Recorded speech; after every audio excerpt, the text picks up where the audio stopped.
Hello and welcome to another video from Hill and Valley. Today we're going to be talking about our favorite topic, which is gear. I know we talk a lot about gear on this channel, but it's important. These are the tools that allow us to do what we do every day, be more efficient, faster, and oftentimes solve a lot of problems. But today we're going to be talking about some gear that we've bought that we feel like we didn't get our money's worth, or things that we don't use enough to call it a investment, a worst buy scenario.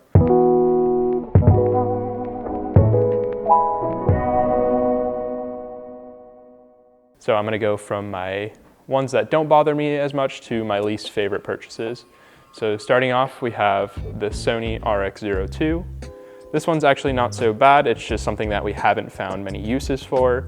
The reason we bought it was because we really like action cameras. We like the convenience of them. And we saw that this one was kind of a step forward in terms of image quality. So we figured we'd be able to implement action cameras into more scenarios, because this way we're not having such a huge loss in quality for convenience.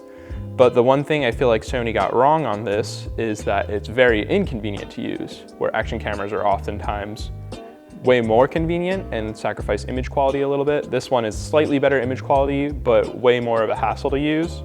And there's a few reasons for that. The first thing that we noticed about it is that it doesn't have a touchscreen, where with an action camera this small, it doesn't have so many buttons.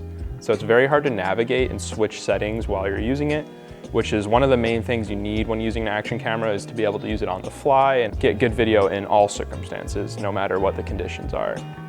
Another thing is it has a 24mm f4, which is a fixed lens. So with things like GoPros, you often will have a much wider field of view, which is really nice, because with an action camera, you don't really have time to compose a shot every time. It's usually kind of just getting what is going on, hence the word action camera.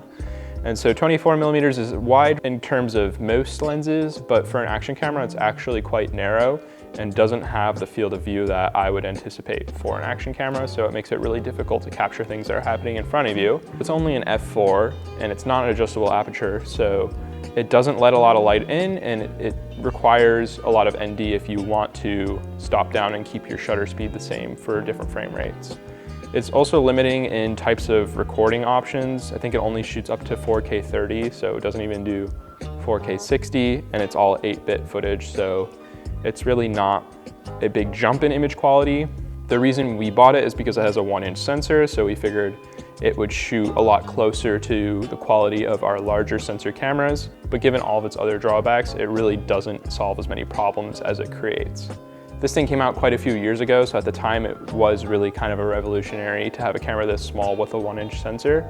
But as an alternative, I'd recommend something like the newer GoPros. We have the Hero 11 now, which solves a lot of the problems that this one wasn't able to. It has a slightly larger sensor, not quite as large as this, but it also shoots 10-bit, it has a much wider field of view, way more recording options like 5K 30 and 4K 60 10-bit, and it also has really good internal image stabilization, so that you can get good footage on the fly while you're moving around and not having to worry about where the camera is or what it's pointing at. So next on our list is our 5-inch monitor from SmallHD. This is the SmallHD Action 5, and this one was really a big letdown because SmallHD is known for making really good monitors, so when they made something that's a little bit more affordable, I thought it would be a good in-between from our Atomos and an actual SmallHD monitor. And then I also bought this one because it has HDMI out, so that way we can feed our camera signal into the monitor and then also put it out to something like our wireless video transmitter. It's not that bad when it comes to build quality and features. It has a bunch of different Q20 mounting points. It has HDMI in and out, the option to use NPF or LPE batteries. It has DC in, a headphone port. So it's actually a pretty feature-rich monitor. Even when it comes to the I/O, it has things like false color. It has the ability to load in different LUTs, focus peaking, and different overlays. But my biggest qualm with this monitor is actually just the quality of the screen.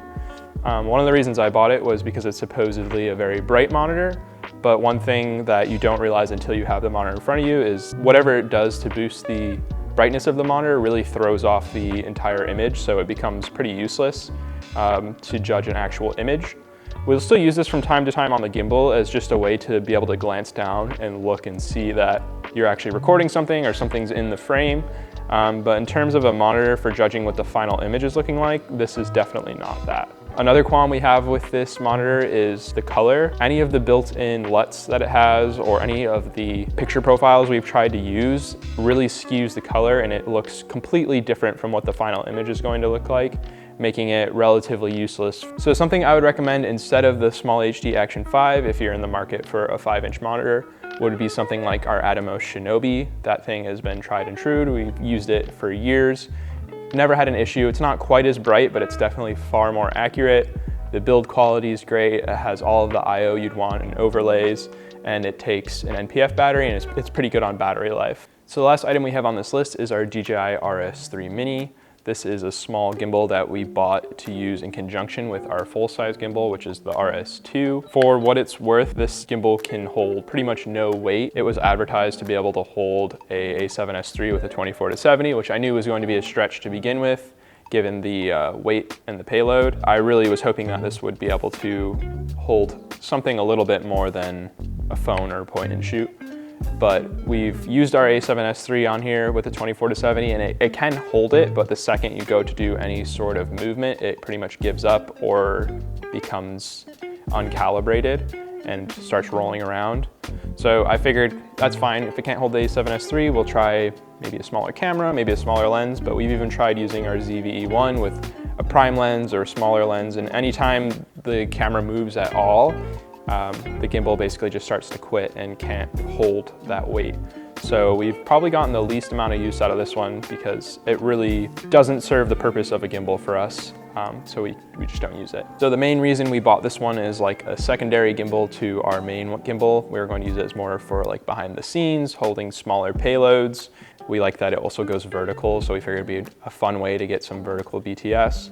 And it has all the features we wanted. It has a lot of good functions. It can do all of the different modes that the RS2 can, but unfortunately it just can't really hold a camera that's of the payload that we're looking to use. It's more of a pain to use than it is a helpful tool. So if you're looking for a small gimbal, something that's a little more compact than something like the RS2 Pro that you want to travel with or use for like behind the scenes, I'd recommend something like just the standard RS3 and maybe not the RS3 Pro, because that one has a smaller payload and it's a little bit smaller, but not quite this small, especially if you're using anything like the A7S or the ZVE1. Really, I can only see this thing being helpful if you're using more of like a point and shoot or a really small setup, because even the ZVE1 weighs next to nothing, and the RS3 Mini struggles to hold even that. Thank you for tuning in. I hope this video was more informational. I know it's not as exciting to talk about the things that we don't love, but it's important to take into consideration when you're buying gear, what you're going to be using it for, and whether or not it's going to solve the problem that you're trying to solve. So thanks for watching, and I'll catch you next time.